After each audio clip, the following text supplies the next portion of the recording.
Some people who have been in prison become good citizens later, and it is often argued that these are the best people to talk to teenagers about the dangers of committing a crime.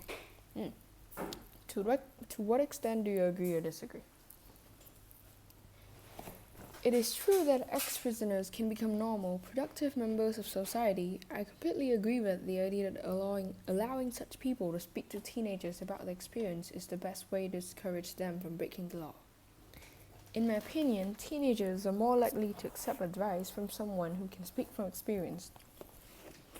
Reform offenders can tell young people how they became involved in a crime. The dangers of a criminal lifestyle and what life in prison is really like. They can also dispel any ideas what teenagers may have about criminals, leading glamorous lives while adolescents are often indifferent to the guidance given by older people. I imagine that most of them would be extremely keen to hear the stories of an ex-offender. The vivid and perhaps shocking nature of these stories is likely to have a powerful impact. The alternatives to using reformed criminals to educate teenagers about crime would be much less effective.